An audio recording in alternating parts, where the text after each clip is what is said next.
سجدہ کرنے کی جگہ اس کو مسجد کہا جاتا ہے۔ عربی میں ساجدہ سے مسجد ہے، اور مسجد کہا جاتا ہے کہ جہاں پہ لوگ سجدہ کرتے ہوں۔ پھر شریعت اسلامیہ میں مسجد کی فضیلت بھی ہے، مسجد کے آداب بھی ہیں، اور مسجد کے مسائل بھی ہیں۔ یہ تین علیحدہ علیحدہ کیٹیگریاں ہیں۔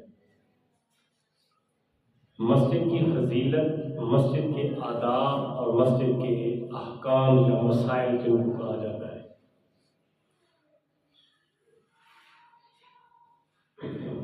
میرا بنیادی طور پہ رمضان سے پہلے مسجد کے متعلق بیان کرنے کا ایک پہلو یہ بھی ہے کہ خصوصی طور پہ رمضان المبارک میں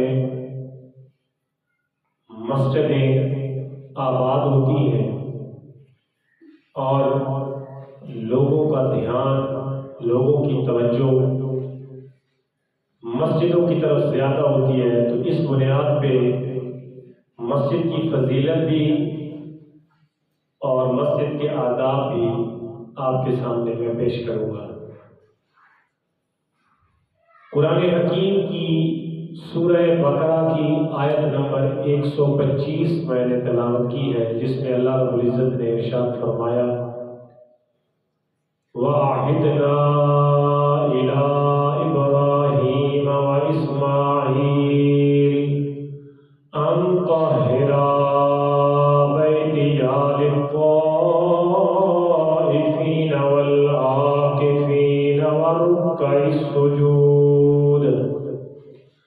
اللہ رب العزت نے اپنے کلام مقدس میں ارشاد فرمایا، اور ہم نے وعدہ لیا، ہم نے حکم دیا جناب ابراہیم کو، جناب اسماعیل کو، باپ بیٹا دونوں نبی ہیں، دونوں کو جناب خدا تعالی نے حکم دیا۔ کون سا حکم دیا؟ فرمایا ان طہرا، کہ تم دونوں صفائی کرو، صاف کرو، بیتیا میرے گھر کو، ان طہرا بیتیا جاؤ، مسجد حرام میں جاؤ اور میرے گھر کو صاف کرو۔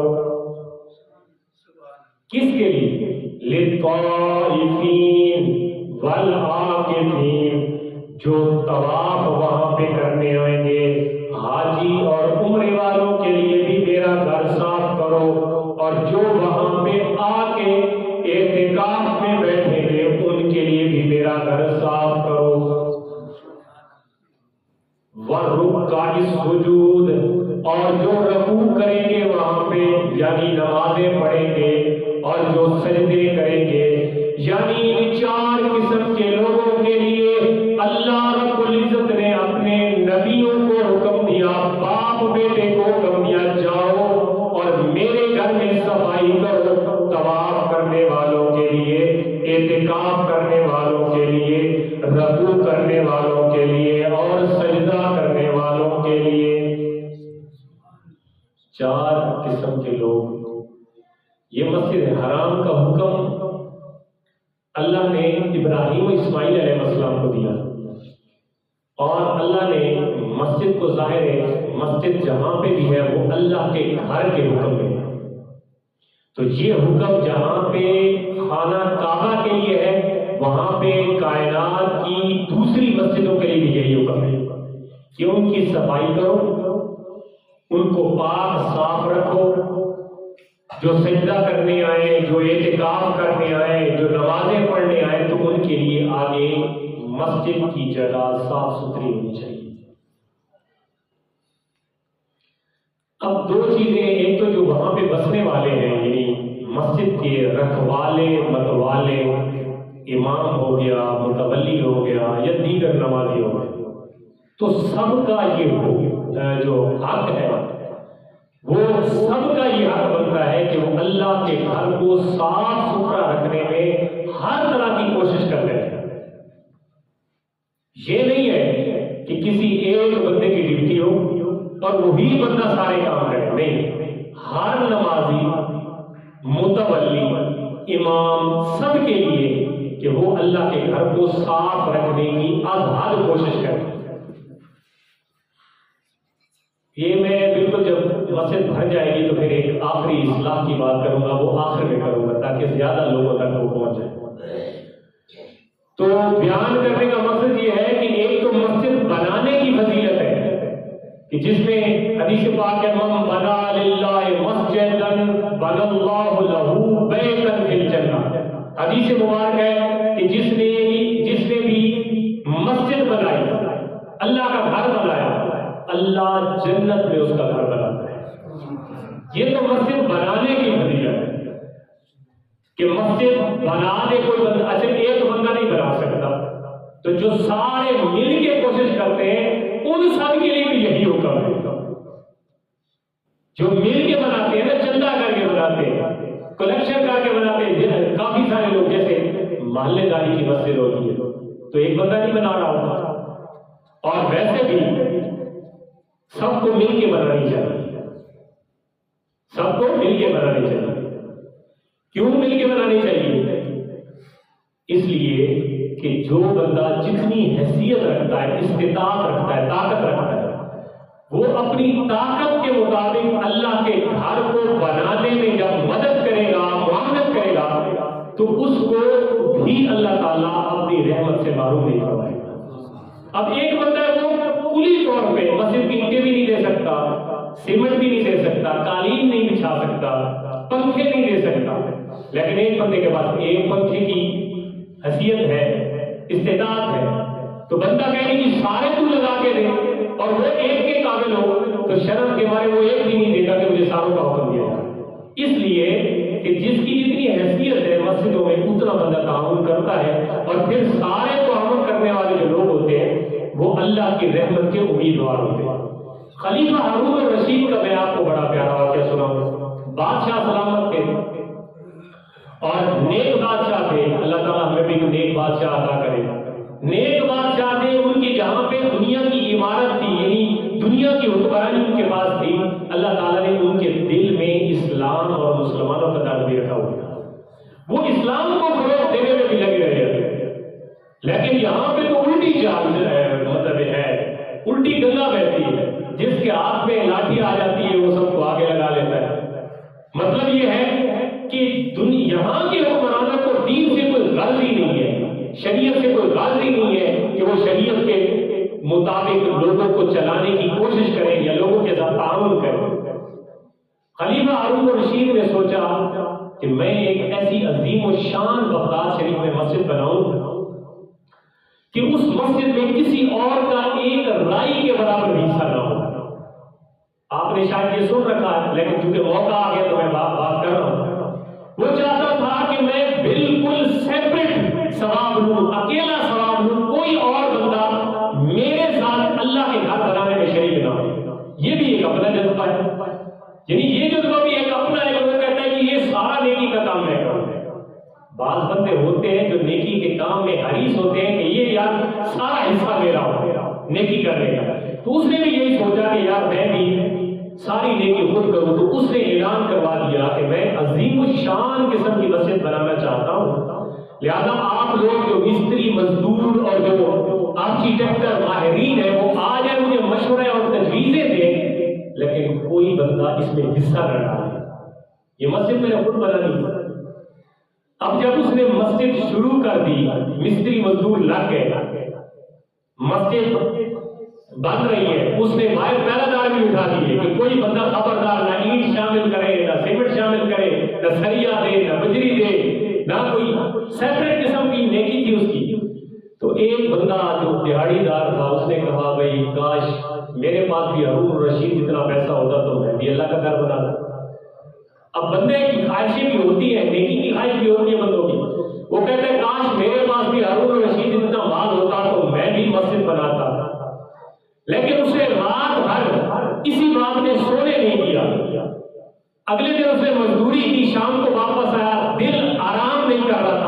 چاہ یہ رہا تھا کہ میں اللہ کے گھر کی خدمت کروں، تو اس نے جو مزدوری لی نا دھاڑی، تو اس نے اس سے کوئی 2-4 اینٹیں خرید کر رات کے اندھیرے پچھلے پیر میں، جب چوکیدار سو چکے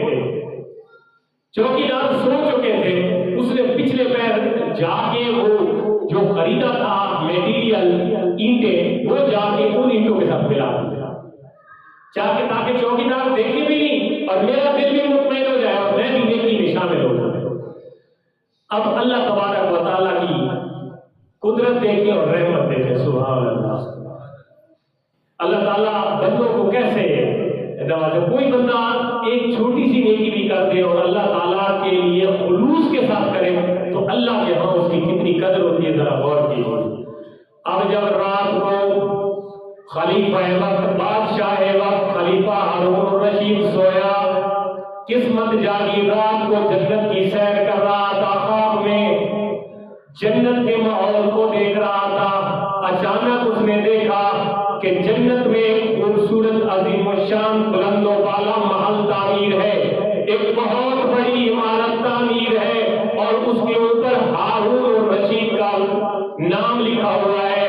جیسے ہی اس نے اپنے نام کی کوٹھی دیکھی، جس نے اس نے اپنے نام کا محل دیکھا، بہت خوش ہوا، ادھر ادھر پڑوس میں نام دیکھنے لگا کہ کتنے خوبصورت مکان ہے۔ بالکل اس کوٹھی کے سامنے، اس محل کے سامنے ایک اور خوبصورت ترین محل بھی تھا اور اس محل پہ بغداد کے اس غریب شخص کا نام لکھا ہوا تھا۔ اب اسے اپنی تو خوشی پتہ نہیں ہوئی یا نہیں ہوئی، اسے یہ ہوا کہ بھائی میں نے اتنی محنت کی کہ اس مسجد کو بنانے میں میں نے کوئی چیز نہیں چھوڑی، میرا عظیم الشان محل ہے، لیکن یہ جو سامنے ہے یہ تو ہمارے گاؤں کے ایک فقیر تھا، ایک مزدور تھا، ایک مستری تھا، اس کا محل میرے محل کے برابر کیسے ہو گیا؟ آنکھ کھلی، حیران پریشان، صبح اعلان ہو گیا کہ بلاؤ سارے مستریوں کو، فلاں کو بلاؤ، فلاں بھی آ گیا جس کا نام اس نے خواب میں جنت میں پڑھ لیا تھا، وہ بھی تو کیا کام کرتا ہے؟ کہتا ہے مزدوری کرتا ہوں جی۔ کہتا ہے مزدوری کرتا ہے؟ اور کون سا کام کرتا ہے؟ کہتا ہے اور کوئی کام ہی نہیں کرتا ہوں، مزدوری محنت مزدوری کرتا ہوں۔ کہتا ہے نہیں کوئی کام تو ایسا کرتا ہے، جنت میں میں نے اپنے برابر میں تیرا محل دیکھا، اللہ، جہاں پہ میرا محل ہے وہاں پہ سامنے تیرا محل ہے، یہ بنا تو کرتا کیا ہے؟ اس نے کہا بات کھل تو گئی ہے، پتہ یہ ویسے ہی تفتیش کے ذریعے چلا لے گا۔ کہتا ہے جی ماجرا یہ ہے کہ آپ نے اعلان کیا کہ میں مسجد بنا رہا ہوں اور کوئی بندہ اس میں اینٹیں یا کوئی چیز دے نہیں، میں اکیلے مسجد بناؤں گا۔ میرے دل میں ایک طرح پہ روح اٹھی کہ یار میں تو غریب ہوں، میں کیسے مسجد بنا سکتا ہوں؟ میں نے رات کے اندھیرے میں 2-4 اینٹیں خرید کر تیری اینٹوں کے ساتھ ملا دی، بس اور تو کوئی کام نہیں کیا۔ ہارون رشید کہتا ہے بس باقی کوئی بات قبول ہو نہ ہو، یہ جو تم نے کام کیا نا رات کے اندھیرے میں اور اس لالچ میں کہ مجھے بھی ثواب ملے گا، تو جتنی کوٹھی میری وہاں پہ بنی ہوئی ہے اس کے مقابلے میں اس کے برابر تیری بھی بنی ہوئی ہے۔ اب خلیفہ وقت بھی سیاح تھا، بادشاہ تھا، اس نے کہا اس کو گرا دو مسجد کو، جتنی بار بھی نے اس کو شہید کر دی۔ اب دوبارہ نئے سرے سے اعلان کر دیا کہ سارے لوگ چندہ دیں اور مسجد کو بنانا شروع کریں، کیونکہ چندے کے ساتھ مسجد جو بنے گی تو زیادہ لوگوں کی بحال بنے گی ادھر، تو اس لیے یہ لالچ بھی نہیں کرنی چاہیے بندے کو کہ ساری نیکی میں ہی کر دوں، باقی لوگوں کو بھی موقع دینا چاہیے اور باقی لوگوں کو بھی یہ کوشش کرنی چاہیے کہ اگر مسجد کے کوئی کام ہے، بناوٹ کے کوئی کام ہے، مسجد کی جو سجاوٹ کے کوئی کام ہے، مسجد کی آبادی کے کوئی کام ہے، تو سارے لوگوں کو مل کے حصہ لینا چاہیے تاکہ ہر بندے کو اس نیت کے ساتھ کہ قیامت کے دن اللہ تعالیٰ ہمیں اس کا اجر دے گا، کیونکہ حدیث مبارک ہے جو خلوص کے ساتھ اللہ کا گھر بناتا ہے اللہ جنت میں اس کا گھر بناتا ہے۔ اور پھر گھر جو بن گیا اللہ کا گھر بن گیا، اچھا یہ بتائیں آپ لوگ اہل محلہ بیٹھے ہوئے کہ مسجد میں محلے میں سب سے بڑا گھر کس کا ہوتا ہے؟ سب سے بڑا گھر کس کا ہوتا ہے؟ بولے نا، بڑا گھر کس کا ہوتا ہے؟ اللہ کا، کسی چودھری نمبردار کا نہیں، اللہ کا۔ پورے محلے میں بڑا گھر کس کا ہے؟ بولے نا، اللہ کا۔ اب پورے محلے میں جو گھر سب سے بڑا ہے، سب سے بڑا گھر، تو اس گھر کا خیال بھی تو سب کو رکھنا چاہیے۔ اور پھر ایک صرف اگر محلے میں کوئی بہت عظیم و شان قسم کی کوٹھی بنی ہوئی ہے، بہت بڑا محل بنا، اس میں ساری چیزیں موجود ہیں، دنیا کی زندگی کی ساری چیزیں موجود ہیں، آسائشیں، راحتیں، ساری چیزیں موجود ہیں، لیکن ایک گارنٹی نہیں ہے۔ کون سی گارنٹی نہیں ہے؟ کہ وہاں پہ سکون نصیب ہوتا ہے کہ نہیں ہوتا، یہ گارنٹی نہیں ہے۔ وہاں پہ بے شک اے سی بھی ہو، ہیٹر بھی ہو، دنیا کی ساری سہولیات اس کوٹھی میں ہو، لیکن یہ گارنٹی نہیں ہے کہ وہاں پہ سکون بھی ہوگا، دلی تسکین بھی ہوگی۔ لیکن اللہ کا گھر چاہے جیسا بھی ہو، اے سی نہ بھی ہو، پنکھے نہ بھی ہو، سہولیات نہ بھی ہو، لیکن یہ یقین ہے کہ دلی سکون وہاں پہ ملتا ہے۔ کیوں؟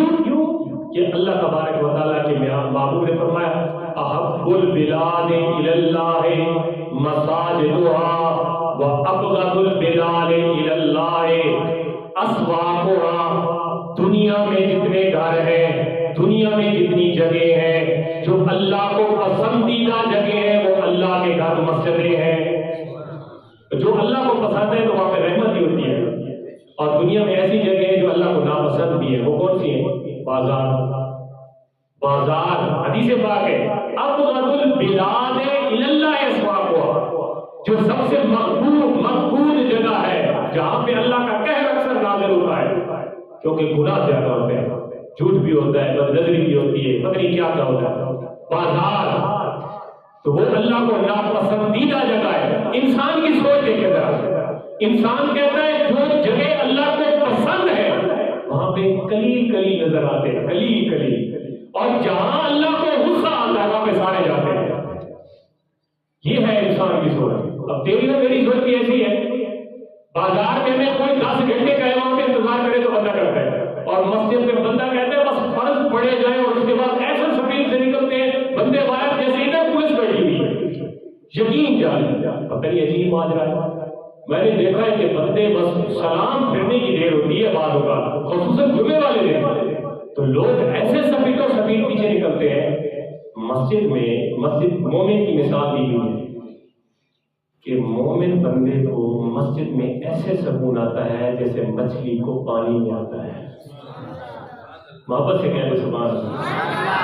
اب تجزیہ میں کسی پہ، میں نے آپ کو پہلے بتایا فتویٰ نہیں لگاتا، میں فتویٰ ہمیشہ آپ پہ چھوڑتا ہوں کہ آپ اپنے دل سے فیصلہ کریں کہ جو مومن ہوتا ہے اس کو مسجد میں کیا ملتا ہے؟ بولے نا، سکون ملتا ہے۔ اور مثال بھی حدیث میں دی گئی ہے کہ مچھلی کو پانی سے باہر نکالے تو کیا کرتی ہے؟ تڑپتی ہے، اس کو سکون نہیں آتا۔ پانی سے باہر آئے، مچھلی پانی سے باہر آئے تو بے سکون ہوتی ہے، تڑپتی ہے۔ فرمایا اسی طرح مومن کی مثال ہے، جب مسجد کے اندر ہوتا ہے تو سکون ہوتا ہے، باہر جائے تو بے سکون ہوتا ہے۔ پتہ ہی نہیں ہے دنیا میں اتنے مگن ہیں ہم، ہماری اتنی ذمہ داریاں ہیں، ہمارے اتنے شور شرابے ہیں، ہماری اتنی حیثیتیں ہیں کہ مسجد کے اندر ہم ٹک ہی نہیں سکتے، مسجد کے اندر بیٹھ ہی نہیں سکتے۔ اللہ کے لیے ہمارے پاس ٹائم ہی نہیں ہے، وقت ہی نہیں ہے۔ اللہ تعالیٰ ہمیں اپنے گھر کی حاضری اور اس گھر میں سکون نصیب فرمائے۔ مسجد کی فضیلت کے بارے میں بیان کر رہا تھا۔ حضور علیہ السلام نے ارشاد فرمایا اذا مررتم بریاض الجنت فرتعوا، اے میرے صحابہ جب تم جنت کی کیاریوں سے گزرو تو چل لیا کرو، کیاریاں چل لیا کرو۔ کینا صحابہ کرام نے عرض کی یا رسول اللہ وما ریاض الجنہ، جنت کی کیاریاں، جنت کی پہلیاں کیا ہیں؟ کیاریاں کیا چیز ہے؟ تو اللہ کے نبی نے فرمایا جنت کی کیاریاں بتاؤں؟ فرمایا المساجد، جو مسجدیں ہیں وہ جنت کی کیاریاں ہیں۔ کیا ہے؟ جنت کی کیاریاں ہیں مسجدیں، مسجدیں جنت کی کیاریاں ہیں۔ صحابہ کرام نے کی وہ مر رکھو یا رسول اللہ چارہ کیا ہے؟ آئے کیا کھا سکتا ہے بندہ کیاری سے؟ آپ نے فرمایا کہ جب گزرو تو چر لیا کرو۔ کیاری کیا ہے اور چارہ کیا ہے؟ تو اللہ کے نبی نے فرمایا کیاریاں مسجدیں ہیں اور چارہ سبحان اللہ الحمدللہ ہے۔ مسجدوں میں بیٹھ کے سبحان اللہ بھی پڑھتے ہیں، الحمدللہ بھی پڑھتے ہیں، اللہ اکبر بھی پڑھتے ہیں، لا الہ الا اللہ بھی پڑھتے ہیں۔ فرمایا یہ چارہ ہے، گزرے کرو تو کیاروں میں بھی جایا کرو اور چارہ بھی کھایا کرو۔ مسجد مطلب کیا ہے کہ مسجدوں میں جایا کرو تو یہ جنت کی کیاریاں ہیں، اور وہاں پہ جا کے فضول دنیاوی باتیں نہ کیا کرو، بلکہ کیا کیا کرو وہاں پہ اللہ اکبر سبحان اللہ الحمدللہ لا الہ ذکر کیا کرو۔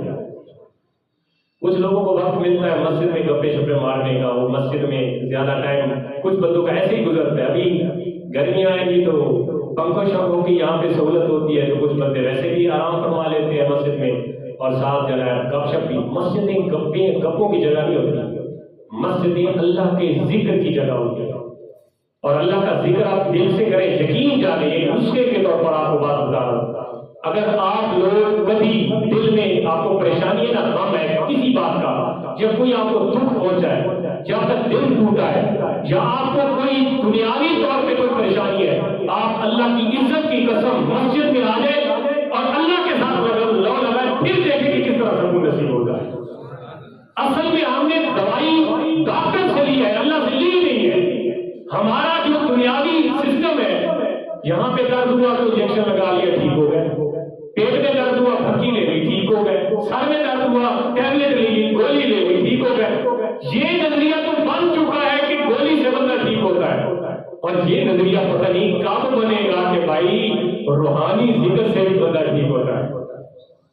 تسکین ملتی ہے جب آپ مسجد میں آئے گے، اور حضور صلی اللہ علیہ وسلم نے فرمایا جو بندہ مسجد میں آتا جاتا ہے نا، اذا یتعاہد الرجل، فرمایا اذا رأیتم الرجل یتعاہد، فرمایا اگر تم کسی بندے کو دیکھو نا وہ مسجد میں آتا جاتا ہے، متولی ہے، مسجد کے کام میں آتا جاتا ہے، یا نمازی ہے آ جا رہا ہے مسجد میں نمازوں پہ آتا جاتا ہے، رأیتم الرجل یتعاہد فی المسجد، مسجد میں آتا جاتا رہتا ہے کام کے ذریعے، نماز کے لیے، ذکر کے لیے، تو ذرا سنیے آگے حضور نے کیا فرمایا، فرمایا فاشہدوا لہ الایمان، اے میرے صحابہ اگر کسی بندے کو دیکھو نا وہ مسجد میں آتا جاتا ہے تو اس کی ایمان کی گواہی دو کہ یہ بندہ صاحب ایمان ہے، یہ بندہ ایماندار ہے، صاحب ایمان ہے، اس کے اندر ایمان موجود ہے کیونکہ یہ مسجد میں آتا جاتا ہے۔